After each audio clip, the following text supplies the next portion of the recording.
All right, guys, welcome into another episode of Football and Random Things. I'm Connor Ferguson here with Jeff Woody and Colin Newell. Before we get started, though, I got to tell you about Wiffles Hybrid's it's not intense.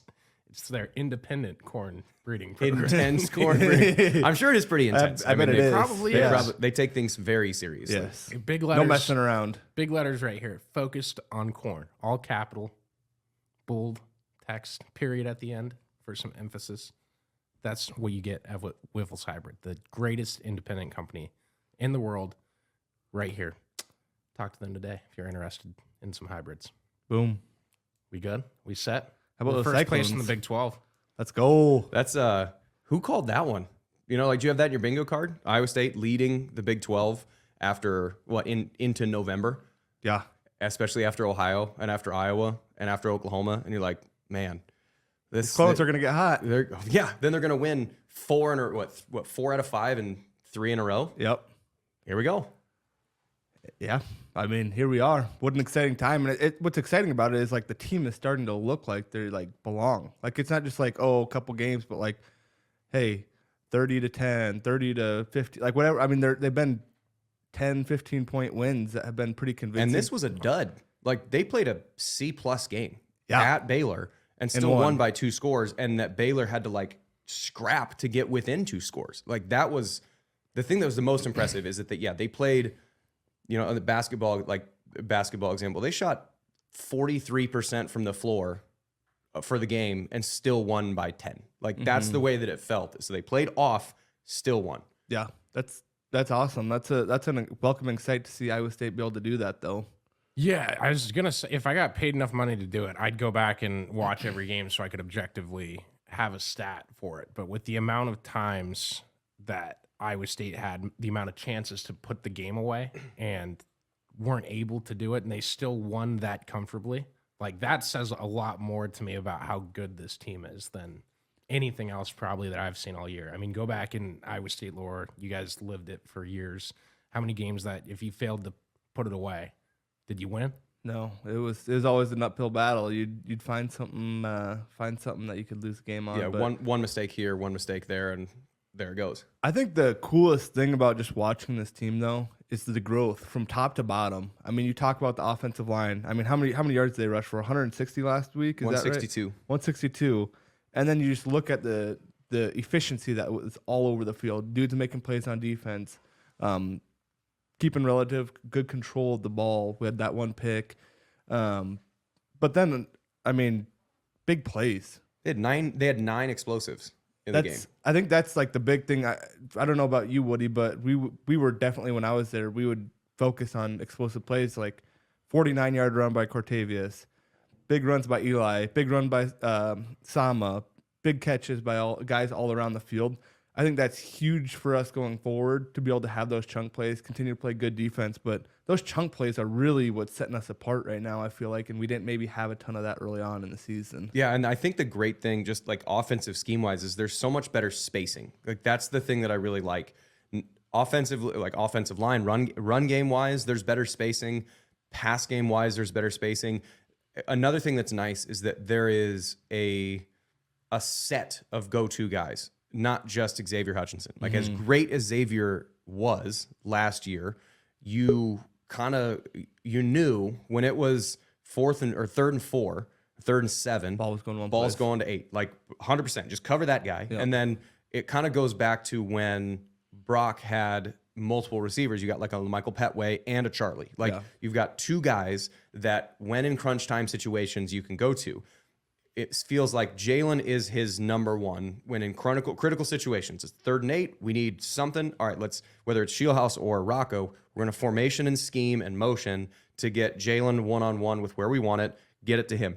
But if he's not open, then you've got Bramer that's going to body somebody up, and you've got Higgins that's going to be probably one-on-one because if we're motioning somebody and getting whatever. So you got Higgins, Bramer, and Newell that are guys that can catch and run in critical situations. Because I think the nice thing, like, I don't remember what the exact, let me pull up the exact 3rd down statistics, but at one point, I think they were like 6 for 8 on 3rd downs, regardless of down and distance, just because they could run the ball effectively and because they would find Jalen or Bramer in the third and medium, third and long, and still convert. And when you can do that, I think that's why the game, that and special teams, like third down conversions and special teams being good, it's why that game kind of felt boring, is because nothing really big ever happened. Yeah. It was just you're consistently plodding down the field and you score. They had 6 scoring drives.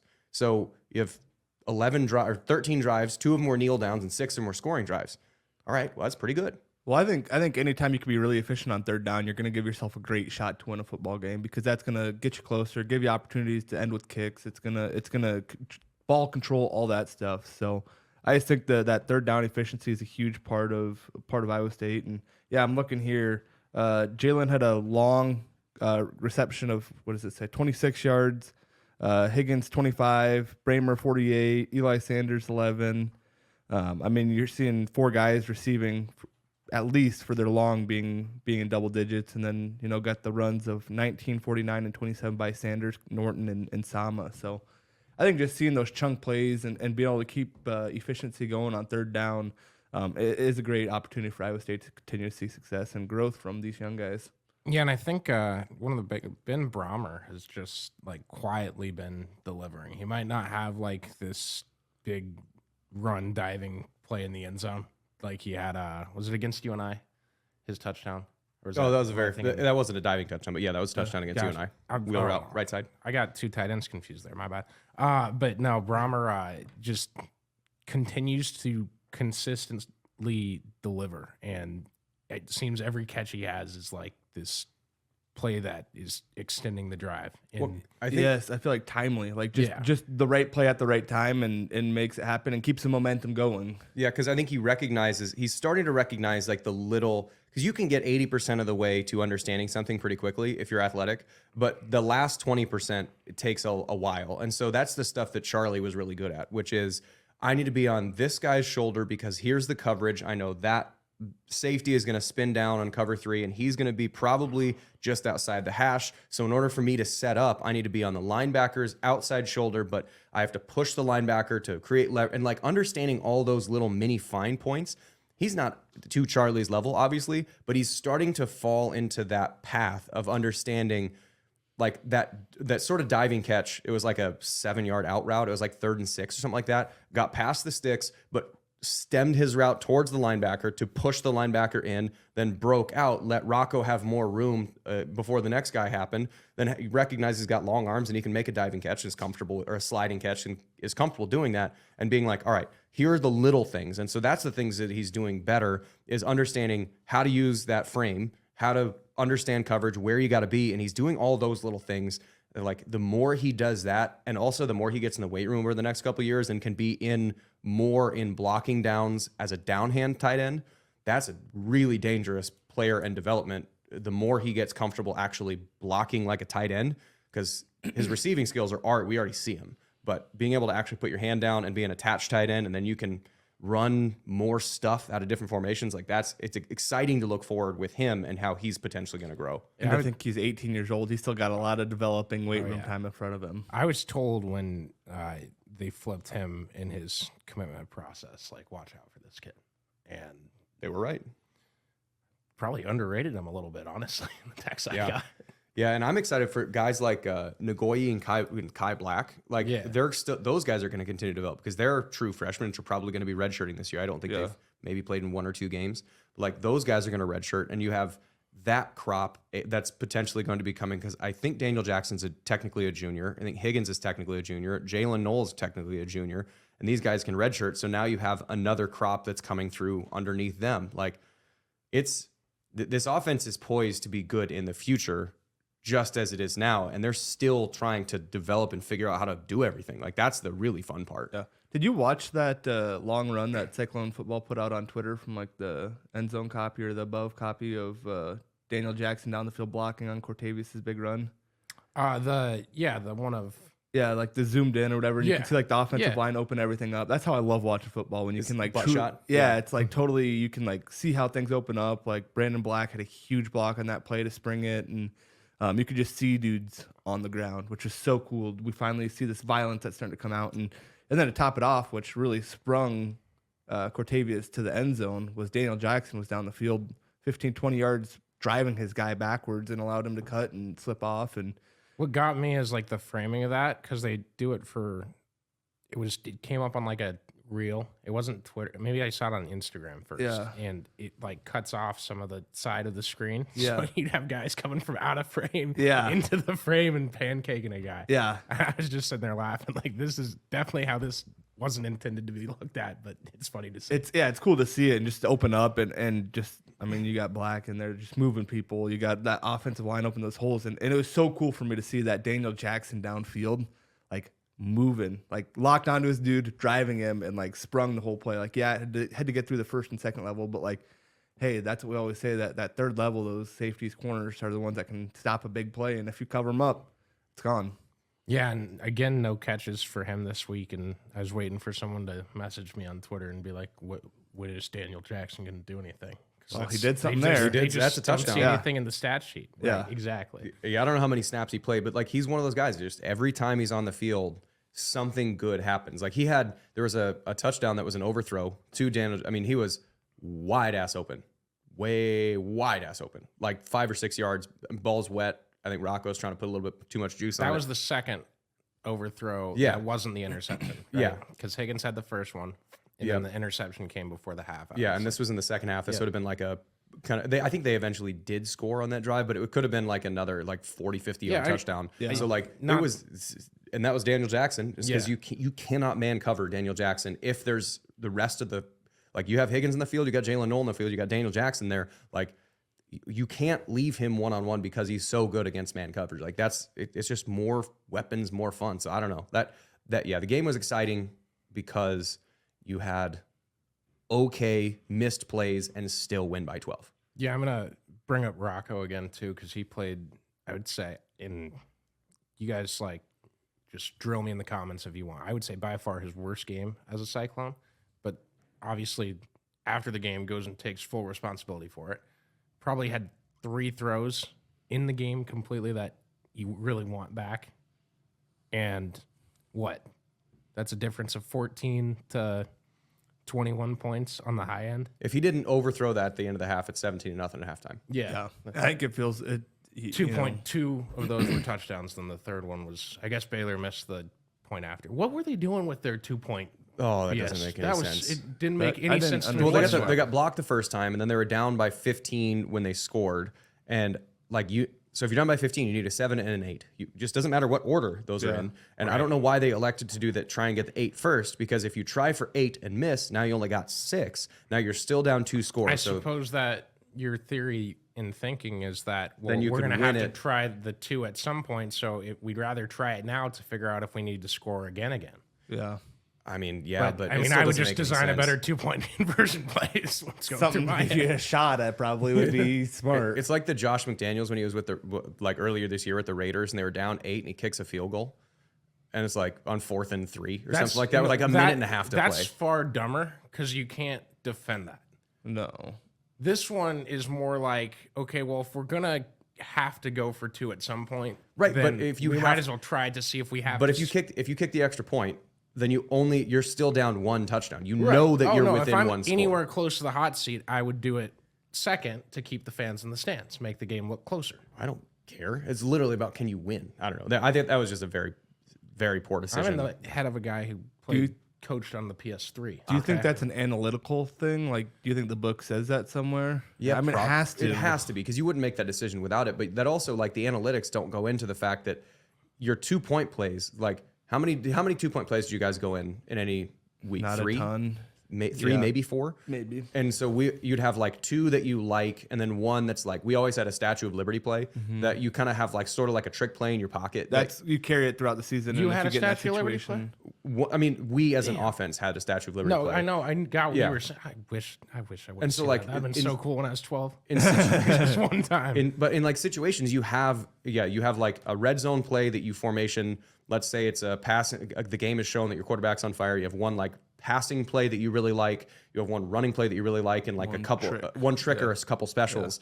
And so like the 2-point going for 2, it doesn't like the analytics don't take into account the probability of success of those particular plays. It's just like in the game situation, if you go for 2 and get it, here's what your likelihood of winning. If you don't, here's your likelihood of winning. But it doesn't take into account the odds of that play specifically actually working. So yeah, the analytics might go for it, because if you get it, you have a 57% chance of winning versus if you don't get it, you have a 41% chance. But if that play only has a 3% chance of success, that the analytics don't take that into account. Yeah. And so that's a thing that you have to have a good feel for. And I think that's when like the people take at this point, they kind of fade a little too far to me into the analytics department of like, yeah, go for here. And I mean, I'm all for going for 2 more often than people do it, but not in that situation. And I think I'm a believer of momentum. Are you?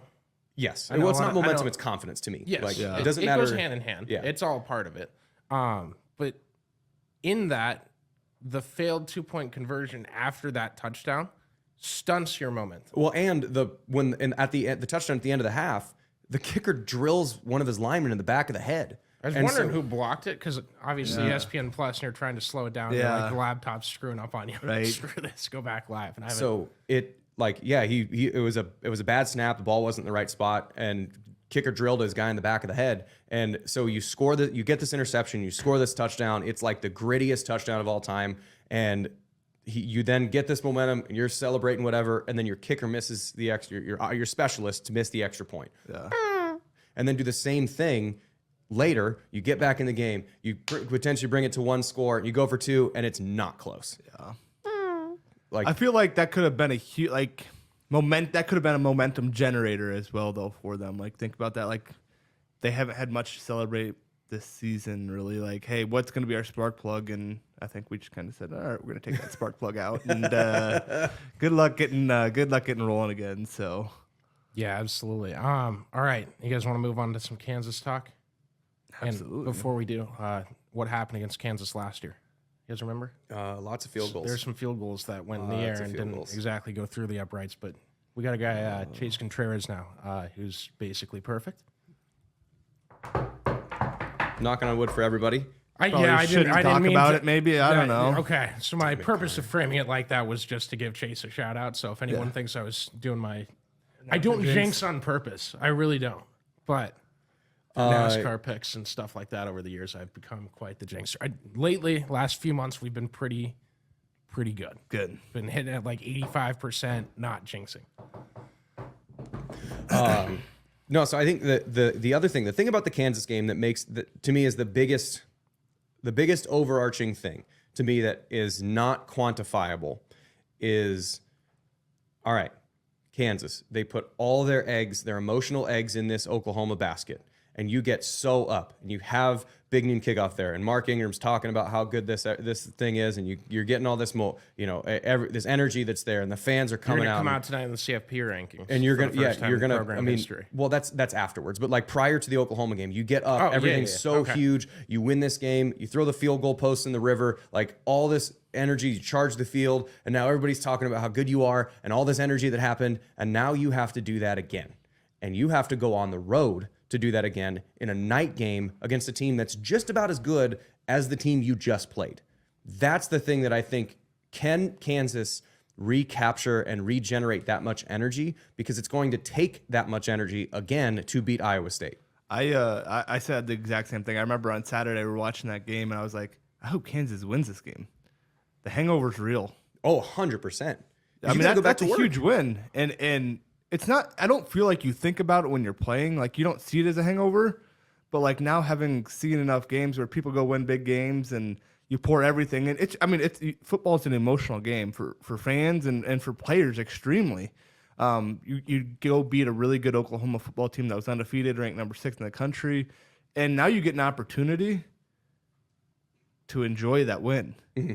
And it's like, well, crap, we have to go and do it all over again on homecoming at a team's place in a night game against a team that's on the rise pretty damn quick. As hot as any team in the conference. And I think that's the thing that, especially because Kansas doesn't have, I would say, the total margin for error that a team like Texas might have. Like, we talked about this more on Kicking It, but like I think one of the things that fans will get caught up in is the ceiling of a team, and they'll not take into account the floor of a team, where they'll go like, Texas and Oklahoma, when they're clicking, legitimately, ceiling's higher. Like Oklahoma at their best, Boom. Kansas at their best, Oklahoma wins that game by 2 scores. Yeah. But Oklahoma at their average or Oklahoma at their worst versus Kansas at their average or Kansas at their worst, it's a fair fight. So like that's a thing that I think people put too much weight in. Well, Kansas's average or Kansas's floor is the same or lower than Iowa State's because of the depth that they don't have at quarterback. So if Jason Bean is having an off game, because we again on Kicking It, we talked with Michael Swain, who covers Kansas for 247. The backup quarterback for Jason Bean. So Jalen Daniels is a maybe, probably not. It's probably not. He's a maybe, probably not. There still could happen, but wouldn't be super likely. So let's say Jalen Daniels doesn't play, which is what it's sort of trending towards. Jason Bean, the backup quarterback for Jason Bean, is a walk-on true freshman quarterback. Oh, wow. So if he's off, they don't have another option. And if he's playing in a way that is potentially putting him at risk of being off the field, he's going to take that risk of saying, I'll slide first. And like, it just doesn't, this Kansas team doesn't have the margin for error that they otherwise would have. So if they don't play this great game and run for 7,000 yards against Oklahoma, they probably don't win that. Like they can't do these shoot 43% from the floor and still win. Yeah. Like that's the thing that Kansas coming on the road, and Iowa State's, there's no way they don't wear all blacks. Right? Yeah. There's no way. They're going to be all blacks, so. of course. Hopefully not the bugle. Where did that come from? Well, it's night game, big game. I hope they don't roll out the bugle randomly this week either. Yeah. It's just going to be, it's going to be a hopped up environment, and can Kansas match that juice? And I think this would be really big if Iowa State this week is able to get out to the same start they got out to against Baylor. And if they get up 14-17 and they're able to let this Jack Trice crowd go nuts, oh boy, especially coming off that hangover for Kansas, that's where it starts to become really, really tough to come back. Jack Trice in a night game is second to none. I mean, you get the juicy wiggle going, you get the flashlights out, you get the exciting atmosphere. People have been tailgating all day. It is a fun place to play, and I would not want to be an opposing team coming into Jack Trice. Well, and another thing that's like, especially I think, which is going to be extra hopped up, is the Iowa State there's 3 really big games this week in the Big 12. There is that at 11 o'clock, Kansas State goes to Austin to play Texas. That is a huge game. It's a 1-loss game. One of those teams is going to fall out of the tie for the conference lead. The other one's going to take the conference lead for an hour. At 2:30 is Bedlam in Stillwater. And so you have, at some point, one of those teams is going to lose somewhere around kickoff. But like Iowa State fans are going to be on their phones. They're going to check the little banner thing to see who's there. So one of those teams is going to fall out of a tie for first. So you're going to go from 5 teams with 1 loss to, by the time the game starts, 3 teams with 1 loss. And Iowa State is going to know that if they win this, by that time, if they win this game, they're going to be in a tie with X and Y for first in the conference. Like the energy is going to have built by that time because of the other games. It's going to also be like 57 and sunny. Like it doesn't get better tailgating weather to me than that. Do you want another one? What's that? Sold out. Just became official. Just officially Jack Trice sold out. So it's sold out night game. The energy is going to be building the whole day. This game is against a team that, like, I think the basketball hatred, like for a while, Kansas was super, super bad at football. Like when we played them, I don't think there was one from the time Mangino left. So in 2009, we lost when they were there, still there, my redshirt year. Then I didn't lose to Kansas from 2010 to 2013. And only one of those games, I think, was within like 3 scores. Just kicked the shit out of them. Terrible. So bad. Awful. Sam awful, Richardson awful. trended on Twitter one night after I was because I think it was a 4-touchdown game, I think. I think so. I think it was a Friday game for some reason. And that was why. Because everyone was just kicked the shit. Watching it. Everyone was excited for Sam Richardson. Yeah, I'm big Sam Richardson fan. Like for a while, no one cared about Kansas football because they were so bad, but like they hated Kansas basketball. And so like that, it feels like that sort of simmer is going to happen. So this environment Saturday is going to be electric. And I don't know, to put a bow on that point, I don't think that Kansas is going to be able to regenerate the type of energy necessary to win 2 huge emotional games in a row, just because that is a huge lift. Yeah, I completely agree. I just going back to what you said about Kansas. I remember when we would go to Kansas, there'd be more Iowa State fans at the game than Kansas. And you fans. was it wild? You could hear a conversation like you and a guard. They would have like the student section, like literally like right behind the Iowa State bench, and there would be like literally like a little chain link fence, and like there'd be like 30 people there, and they'd all be trying to talk shit to you. And it's like, dude, like you and your buddies, like you guys are. And then not even good at shit talking. Especially like Hakeem Butler, Moss is some dude like right down the middle of the field. Right in the middle of the field, 3 plays in a row or whatever. Yeah. Did you guys see the Kansas fan that went up to the I think LV is his first name. I forget his last name on Oklahoma, but went up and did like the L sign straight to his face. Ballsy, man. Yeah. Ballsy. That's the one time where I'm like probably not the most mature person in the world. And I'm like, yeah, I would love to just see him clock the guy. I'm sorry. Like I apologize for saying that here, but every time I see those videos, I'm just like, I wish one time.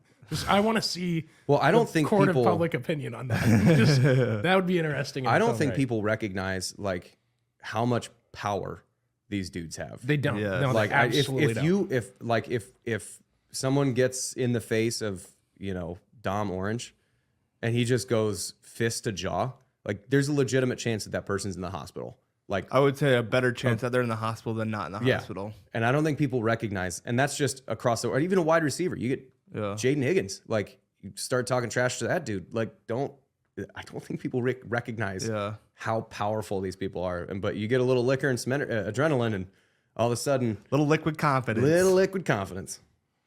I was gonna say I don't think I could work out for a year and a half and be confident that I could beat up either of you guys. Like come remotely close. Thank you. You're probably right. And you've been out of the sport for. I'm not calling you old. This turned into backhanded compliment. Are you calling Woody old? Yep. You got just Woody, not you. Okay. Are we good though? Yeah, we're good. All right. I'll take it. I think we're the same age. I'm the oldest person in this room by like 8 years. So. Oh man. Should we do around the Big 12 first, and then we'll talk NFL and everything else? I think so. Because it feels like around the Big 12, it gets very interesting. Like this is a huge week. It's a huge week, and this has turned out to a really fun race. Really fun race because it's wide open. Yeah. Oh, just think what it's going to be down the road when we really 16 teams and no Oklahoma or Texas to have this perception of being bigger and way better. Iowa State at the top, man. It's going to be fun. And Prime is doing all his crazy press conferences. Dude, but you're an offensive lineman. Did you see the press conference that he said? So they get I kind of stopped following. So they lose. Hear this quote. So I don't remember the exact quote, but it was something to the effect of so Connor, one of you guys will pull it up, but one of the effect of like, so Shadur Sanders, legitimately, like offensive line was bad for Colorado. They're playing UCLA, I think. Yeah. And Shadur got hit like it was like on 41% of his dropbacks, he got hit. And so it was bad. In the post-game presser, he said something to the effect of, we're going to go out and get some new linemen. Bud, you got 5 games left in the season. You're just straight up telling the linemen, you're not good enough to even play here. We're going to go out and recruit new linemen or like new transfer portal linemen right away. Like it was not a well phrased. So I have the official. I don't have the question, but the quote was, "The big picture, you go get new linemen. That's the picture. I'm going to paint it perfectly." The question was, in terms of the big picture, how do you keep Shadur upright and healthy? I found it by going to the SportsCenter Instagram page. Their last 17 posts were just about Dion, so it's the third one down. So what would you do in that situation? Is like you have a bad game and then coach says I think he has been like, I know early on he was like one of the most sacked quarterbacks in college football. I'm sure he still is, just partially for the style of play that he plays. But I mean, I thought he was bringing his Louis. I was just about to reference Louis Vuitton. Yeah, Louis Vuitton Louis. stuff. But I mean, it's a hard position to play. Like, there's still new guys. I don't know if any of these guys were brought in. Well, you don't want Louis at offensive line. You want like Carhartt. Yeah. Go get some Carhartt, bud. Don't bring Louis. Bring your Carhartt. Some Caterpillar. Yeah, cowboy boots and Carhartt will be solid. But I mean, that's at any position that would be kind of like, damn, coach. Dude. Like, yeah. yeah, I know I didn't play well, but like I'm still your guy. Like I go out there and fight for you. Like yeah, and I think the other part is like that's your kid, man. Like you're not gonna say that Shedeur needs to get rid of the ball faster or make a little better read. We're not gonna talk about that. We're just gonna talk about me. It's just because he's your kid. Like that to me is what like. Now, I feel like that's kind of who Prime is. Like, Yeah. Do you guys get the feeling though, like in that program, like you could never really be that big of a star without being Travis Hunter or one of the kids?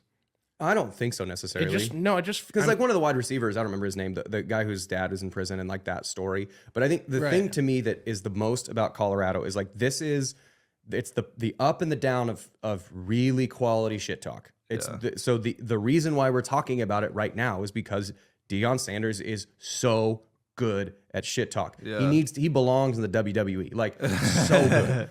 But the problem is the flip side of that is you put a target on yourself. And whenever you put that target on, you're drawing everybody's best shot. You're going to take everybody's a little bit extra shot because they want to beat They want to beat you. If you're saying you're the best, I want to prove that you're not.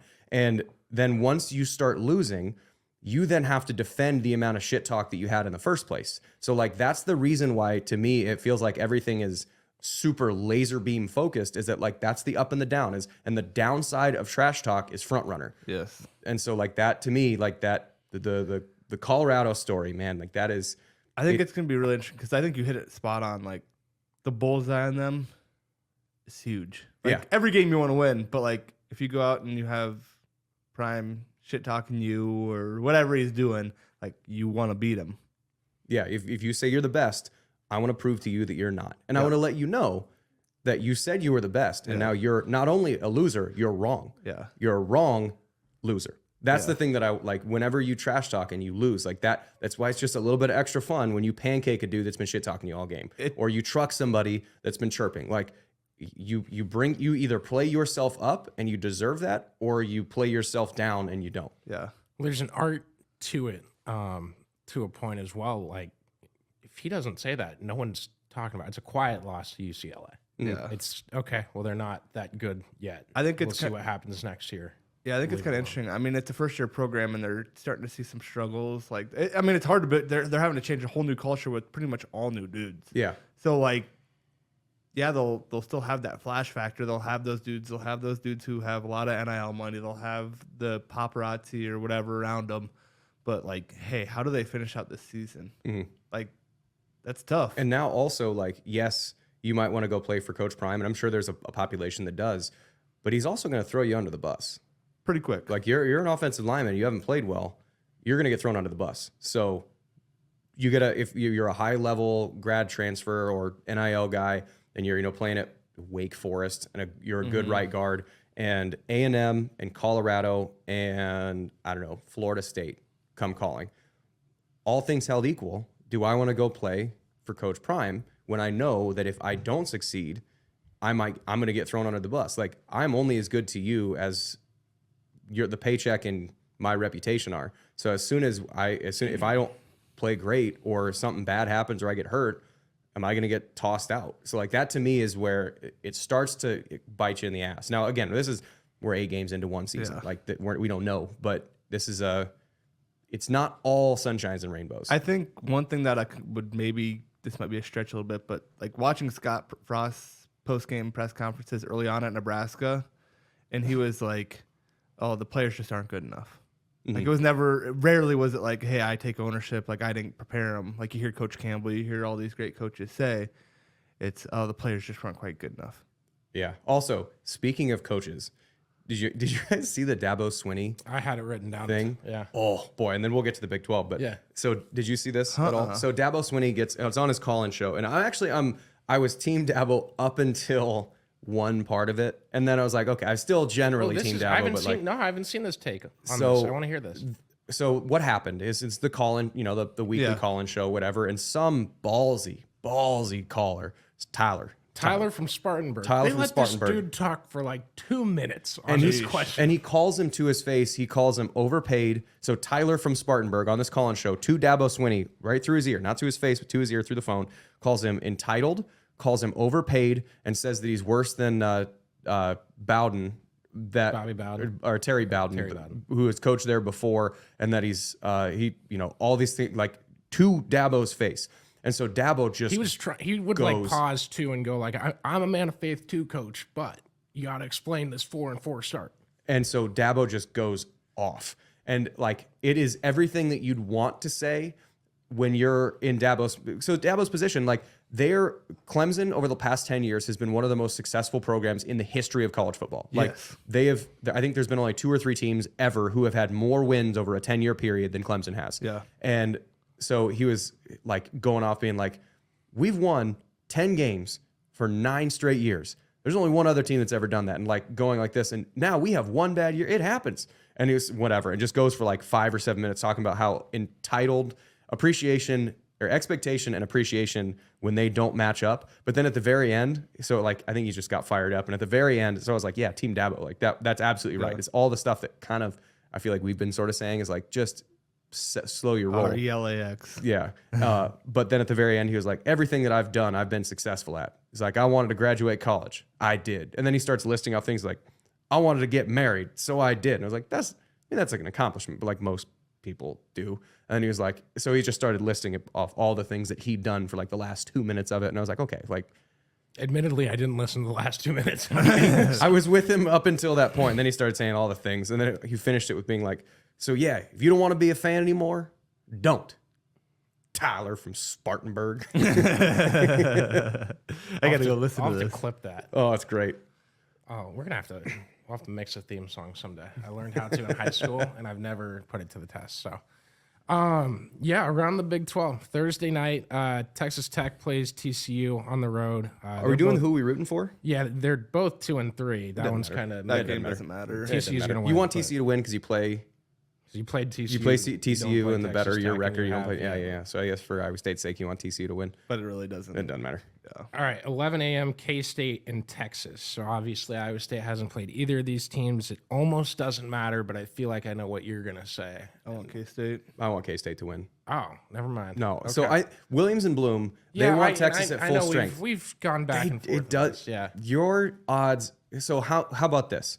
You have 2 options. Both are wins against Texas. Which would you rather have? So you have a tightly contested game that's played really well for both sides, and you win on a Chase Contreras 43-yard field goal at the buzzer that you might have been losing, and you're down by 2. It's not like it was even tight. You're down by 2. You make the kick, you win, you lose, you miss the kick, you lose. Or you beat Texas 35-3, and you humiliate them the entire game. On their way out of the Big 12. On their $12. way out of the Big 12. Which would you rather have? To me, I want to kick the living shit out of Texas for 4 quarters. That's fair. And in order to do that, you want Texas checked out. And what gets Texas checked out? Losses. Kansas State has a good chance of giving Texas a loss. To me, you want Kansas State to win because I don't want Texas at a belief mode. I want Texas at a checking the NIL for transfers and them looking to see where they want to go because you have a backup that's not happy that he's not playing and all that kind of stuff. You get some infight and you get some cattiness and you can just beat the shit out of Texas for an entire game in Ames on their way out. That's what I want. So yeah, Team Kansas State for this one. Either way, I just want Texas to lose. So yeah, that's pretty simple. Disregard any of the other stuff. I just want them to lose. And they are at TCU next week. There is part of me that's like, oh, I want my greatest enemy to get all the way up to the mountaintop and then come to a crushing fall. I'm fine with that too. I just want to beat the shit out of them either way. Exactly. Yeah, that's the same. I just want to beat Texas. Right. You're not going to just run over Texas if they're confident, but you could if they're not. So we have heard from Woody, the Oklahoma's too good. Just keep them up there. Now them. Now that they've lost, that changes.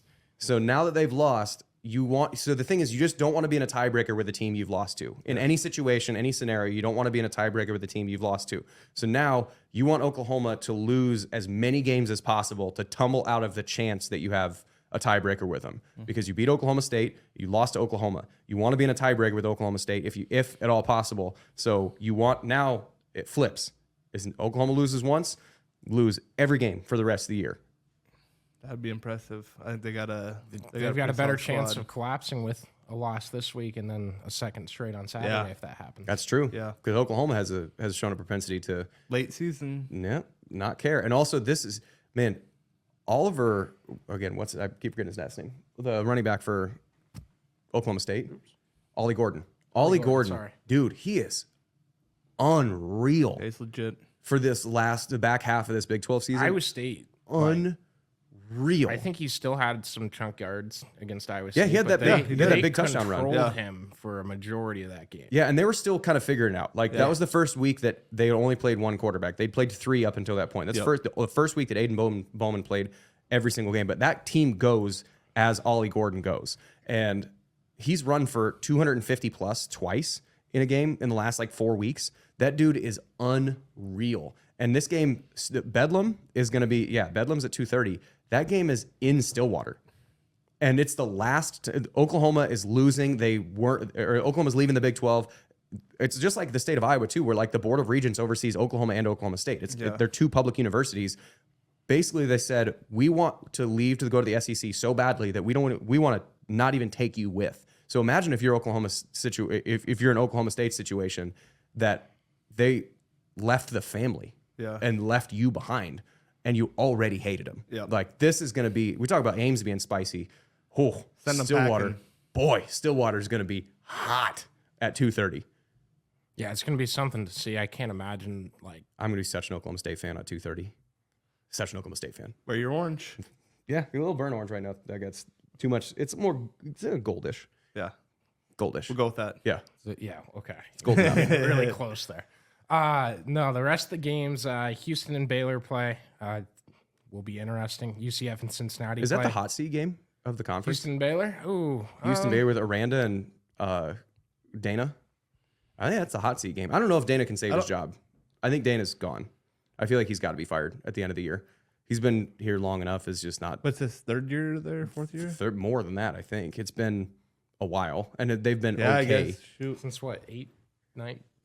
But it's 4th at least. It's been there for a bit. And then, I mean, Aranda, I don't know if maybe they fire Aranda. I think the boosters and the donors might have something to say about that if they can pony up for a buyout for Aranda. Because 19. Things ain't great. But yeah, this is his 4th year then. 19, 20, 21, 22, 23. So 5th season. Wow. So I think Dana's done this. Yeah, it's hot seat bowl. And they hired Houston Baylor. They hired him with the goal of moving to the Big 12. Oh, absolutely. But yeah, I mean, I said it last week. If you could potentially get Tom Herman back, realistically, that would be Herman's a guy who likes to achieve things. And now it's a Power 5 conference. At Florida Atlantic, you're not. It's a place you've already recruited. You're from Texas, and you can go, shove it and recruit against Texas, the team that fired you. Like that, it's the conference, the Big 12 is up for grabs as soon as those Texas and Oklahoma leave. A game between Houston and Colorado where Tom Herman and Deion Sanders oh my are both God. Week 8 of the season. They're both looking for their first Big 12 wins. Oh boy, that would be fun. That would be fun. How many celebrations do you think Herman is going to imitate from the Colorado? Oh, he's gonna show up with a cowboy hat on. Oh, 100%. This is how a real boy wears a cowboy hat. He's gonna wear his sunglasses. He's gonna wear a chain and a cowboy hat by wear himself. Some Carhartt and say, "This is where I got my lineman from." From the stockyards.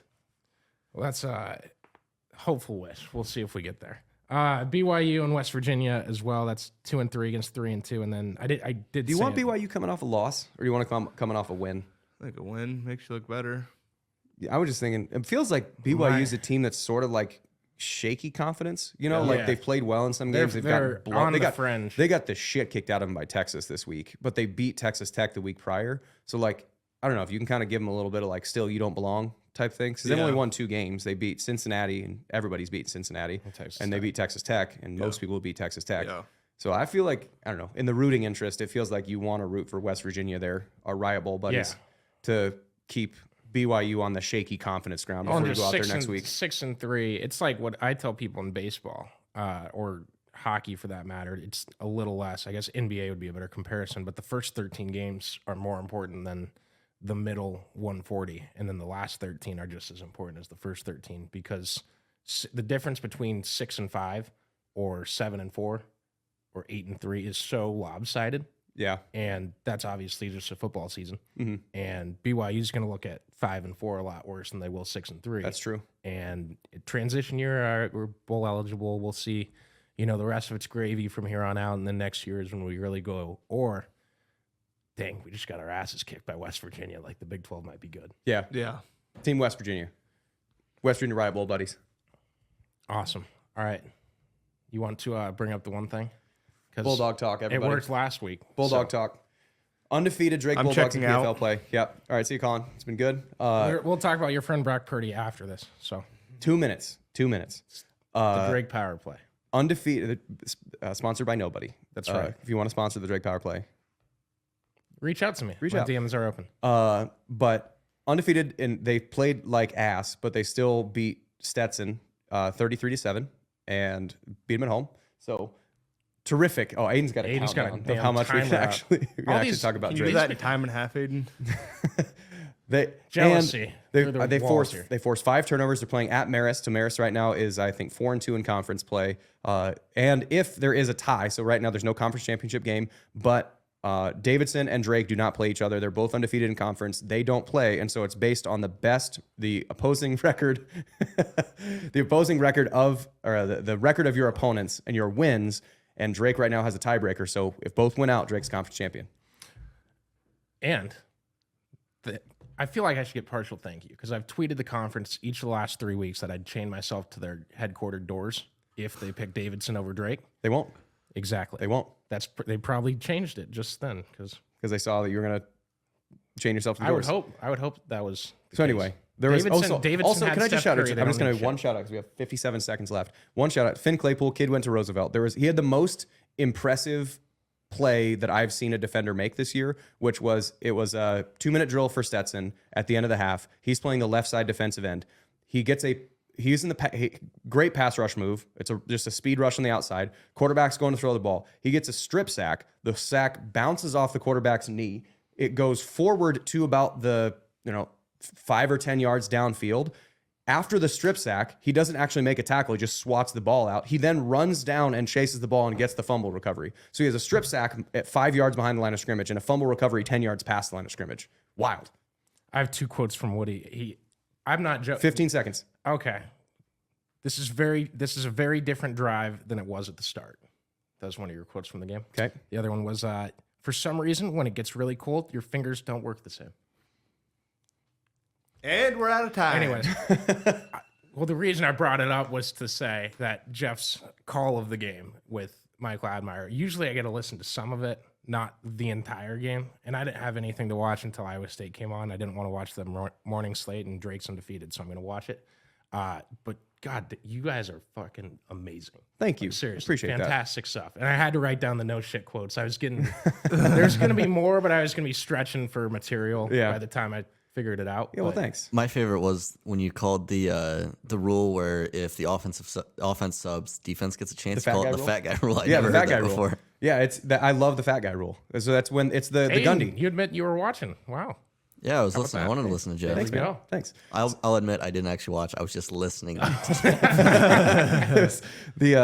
fat guy rule is the Gundy rule, where like other teams trying to sub or other team subs and you sub, they just literally have a defensive lineman on standby with the defensive line coach, and as soon as the referee goes to stand over the ball, they just push, like the coach just pushes the guy on the field, and as he's running out, just shouts the number they're going to try and sub out and be like 58. So then the fat guy just trots at a half pace, taps him on the shoulder. That guy trots at half pace. So just called that the fat guy rule.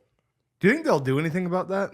I think what they're going to do, the only way that you can do it, so in high school, the substitution rule only applies to the numbers. It doesn't apply to the sideline. So I bet that that would stop it, because if you have a fat guy that's just trotting to the numbers and then the referee moves right when they get to the numbers, fat guy has to trot, and then sprint from the numbers out, but you can still catch him with the 12 men on the field. So I think if you just move the substitution rule to the numbers as opposed to the sideline, then that would really just be enough to switch it. But I don't think they're going to do anything about it, because if you're going to run a turbo offense, that happens. Don't sub late. If you're going to run a turbo offense, sub early. I feel like part of it is like it's up to your own discretion. Like if you want to sub, they get to. Yeah. So I think that's the only rule adjustment they would make, is instead of letting the player get to the sideline, it's let the player get to the numbers like they do in high school. So a couple things from the NFL weekend. Oh, also, are we watching the game Saturday together? Are you going to be in Ames? I'm going to be in Ames. I'm not going to be in the press box. No, I mean, are you tailgating anywhere? It's an 11 a.m. kick. Oh, watching the Drake game? Yeah. I'm watching Kansas State, Texas. I'll watch the Drake game on replay. Oh, we can throw it on my phone. Okay. I'll come over. Okay. You just let me know. Okay, legitimate question. This is just a straight up tailgating question. Can you bring a wood, like a solo stove? Can you bring a solo stove to the tailgate? I don't know if anybody, and someone can tweet at us the answer if they've made it so far. I don't see God why bless you. not. But I don't know. Can you bring a solo stove to a tailgate, like an open flame, even though it's like covered? Or is there rules in the tailgating lot against that? Because I was planning on bringing one. I think you should be. But I don't know if you can. I feel like you can. Yeah, but I've I seen don't enough know. cooking material. I don't like. I've never. It's like a looked at the propane grill rules or versus a anything. wood grill. You Yeah. know, like, because you'd have to then just let it smolder.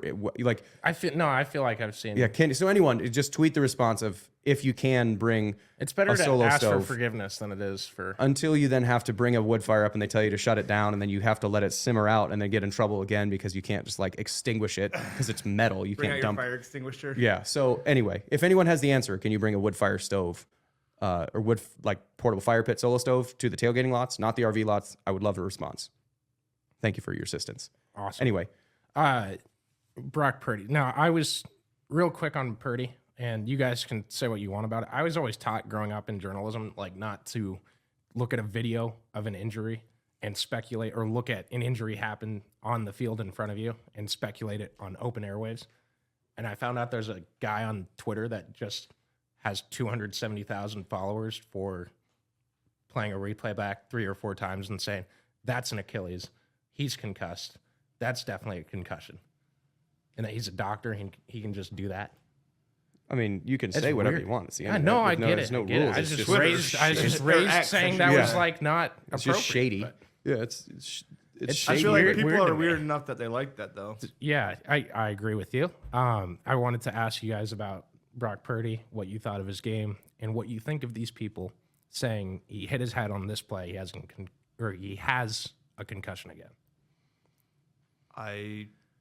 Did you not see that? Or I haven't seen the tweet, but I did see that. There's just time or two no. when he There did was his head. There's that clip of his head going back, and so It was in the Bengals game? yeah. I So think that- it's hard to just say that somebody has a concussion because they hit their They're head. trying to justify him throwing 2 picks instead of 1. It's really. It's the weirdest like subsect of Twitter. I thought you had seen more of it because I've seen a lot of tweets about it. So my bad on that. No, you're good. It feels like everyone wants a reason why, like reductionism, where you can simplify something down to one thing. Everyone wants to to be reductionist of like, this is why it happened, is because there's this one play or this one thing was over here. It's like, you know what's actually probably true is football's hard and the NFL is really good. Okay. So they're going to run a crazy coverage, and this crazy coverage, this interception happened because 7 plays before that, they ran a similar coverage slightly differently with a different route concept, and then they changed it and whatever. And the NFL is really good. And there's a reason why the Bengals played in the Super Bowl a couple years ago and the playoffs last year. It's because they're really good. Joe Burrow when He had 4 incompletions. yeah, He was 28 for 32. He had 4 incompletions. I think they had, and they were still in the ball game. they're still in the ball game. I mean, it's not like maybe he is. I don't know. We can't describe that. But I think it's just the fact that you've played. So without Trent Williams, without Dabo Samuel, they haven't been able to run the ball. So you have Brock have to do everything. I mean, he had 420 yards of offense by himself. Yeah. So I like think the last 3 games they've played are Without- their hardest on the schedule. I mean, the Vikings game isn't what I would consider like the hardest on the schedule, but it would When be they play like that, When they play though. like that, Yeah. it is. Yeah. Right. But but as far as potential stuff on the schedule, so I don't know. It was a I don't know. It's okay that they lose a couple games so long as you're able to kind of pull it back together. So I don't know. I think it's fine. Yeah, and they'll get healthy. Yeah, they got a bye week. You're not a Vikings fan, are you? No, I'm an agnostic fan. As a Vikings fan, Yeah. who do you want to see him go get? I don't even know. Oh, you don't care? I want him to go get somebody, but I've heard Jameis. I saw something on Twitter about Jameis would be really objectively funny. Yeah, I don't think it would be like the worst get in the world. I don't know. Yeah, Colt McCoy would be fun. I'm a big Case Keenum believer. Yeah, They went 13. Is he still playing? Yeah, and that's all you need in that system is just a solid guy. Good, Yeah. good decision maker. Yeah. who's the guy that was at Washington last year? I can't think of his name. Oh, Brian? Heineke. Oh, Taylor Chris Heineke. Hinkie. Or Taylor Heineke. Taylor Yeah, Heineke. Taylor Heineke. I wouldn't mind I was that. thinking the Chris University Hinkey? of Washington. Yeah. Yeah, I wouldn't mind that. I wouldn't mind Heineke either. I don't think they'll let him go. Yeah, Um, I think he played some this week. Didn't yeah, Yeah, and that's partially why the trade deadline's today. Yeah. So we'll probably figure out. I don't think Jaron Hall is ready. I'd rather get Steele Jance out of retirement than play Jaron Hall anymore. He looked overwhelmed. I don't see the people that are like, give him a chance out there. He just didn't look ready. And he's a rookie. They'll keep him around. It's not that big of a deal. Prove that they can actually play football games. Our defense is looking a lot better. You have the best receiver in NFL history. Derrick Henry. That'd be a great quarterback to go get. Derrick Henry. Yeah, I don't know. They'll get somebody. I'm sure there's some like dude that There's 3 Tennessee Titans that would be reasonable. Yeah. Well, I mean, I don't know if Malik Willis is be like reasonable, but like Will Levis is probably going to stay the starter. Yeah. Get Ryan Tannehill. That's what I was talking about too. He's on my list because Throw. Anyone that you can put Throw in the back, half the name or make a pun out of that, I'll take any of those guys. Yeah. That's I just want a fun guy back there. There we go. Like I forgot to put him on my list. The Penn State, Trace McSorley. He has his own song. Yeah, How much fun it would be to beat the Packers and then play that on repeat all day? I don't care. Okay. We'll just I don't care. get someone to make a Jeff Woody song. That's all. You haven't heard it yet? It's a banger. That was playing that night in November after Oklahoma Probably State? not. No, probably not. Wasn't about you. It wasn't about me. All right. This has been Football and Random Things. We'll be back with you guys next week, hopefully talking about a couple of first-place football teams again. So thanks for listening, and appreciate the guys at Wiffles Hybrids, and we'll see you next Tuesday. We'll see you at Kansas on Saturday. Beat Kansas.